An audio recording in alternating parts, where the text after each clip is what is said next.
And once again, the National Disaster Council is on red alert to ensure areas where Typhoon Kinta is expected to make landfall and better prepared to cope with its impact to reduce the loss of lives and property. And joining us live tonight on News Live is Undersecretary Benito Ramos. Good evening, sir.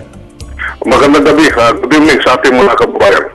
Sir, can you give us an update on the present course of the typhoon? How many provinces has it passed through so far? And how is the volume of the rain? Are the winds as strong as those which hit Davao Oriental and Compostela Valley?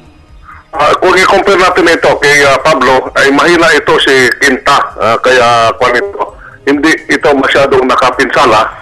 Very minimal lang naman ang destructive effect niya. Nag-landslide lang dito sa may Sogod, Southern Leyte, at nagbabaha doon sa taas ng Eastern Samar, baha dyan sa Hinabangan, Western Samar. Nagbaha din kasalukuyan ngayon sa Capiz and the province of Iloilo. So far, meron tayong 4 na patay na.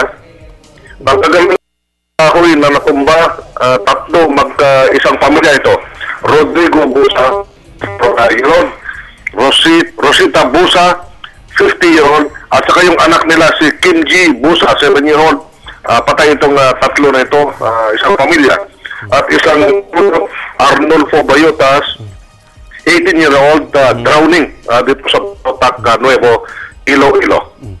Meron tayong isang missing fisherman, taga-Merida, Leyte ito, Julio Nova Silvano, 36-year-old.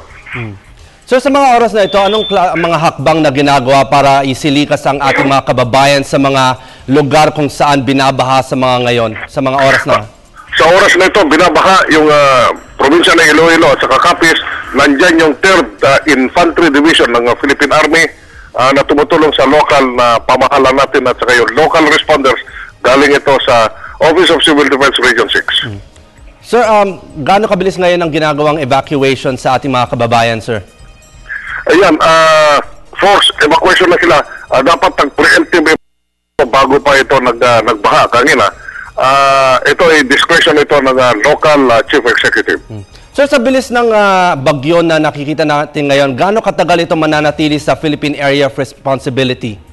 Hopefully, bukas ng gabi or early Friday, ito ay lalabas na sa Philippine Area of Responsibility. Sir, kanselado ang mga ilang flights ngayon. Mananatili ba ho ito? At saka sa mga sea travel, ika-cancel rin ba ho ito? Sa lahat ng sea travel sa Visayas area ay kanselado lahat dahil sa epekto pa nito ni Kinta at masungit pa ang karagatan ngayon. So yung mga flights naman ay kanselado rin na papunta dyan sa Visayas. So sa hinggil naman sa mga relief goods, sufficient ba ito para sa mga major emergencies na nagaganap ngayon? Yes, bukod dyan sa inimbak ng local government, ay may augmentation naman ito sa DSWD. Sir, kamusta naman yung mga evacuation centers natin ng ating mga kababayan doon? Sapat bang kanilang mga pagkain? Yes, sapat naman ang pagkain at saka gamot. Sir, sa ngayon, ano bang... Nandyan pa sila sa evacuation center dahil kasalukuyan pa yung epekto ng ni Kinta at meron pang mga lugar na hindi pwedeng daanan ngayon dahil close traffic. Kaya manatili muna ngayong gabi sila sa evacuation center.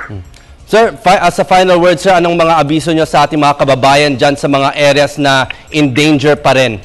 Yes, sa ating mga kababayan ay huwag muna tayo magpumilit na magbiyahe dahil kansilado ito at baka ito ay magkakaroon ng mga kulurum ng mga bangka ay huwag tayo magtangka dahil delikado pa ang karagatan, masungit pa at yung ating mga mangingisda lalo na dito sa Palawan at saka dito sa Panay Island, masungit po ang karagatan in between pa Panay at saka itong Palawan. So, ipagpaliban muna natin ang mangisda. So, may mga nagaganap bang rescue operations sa mga oras na ito? Yes, kasalukuyan yung 3rd Infantry Division ng Army. Okay, sir, maraming salamat ho sa inyong oras. That was Undersecretary Benito Ramos of the NDRRMC. Maraming salamat, sir. Maraming salamat din. Magandang gabi.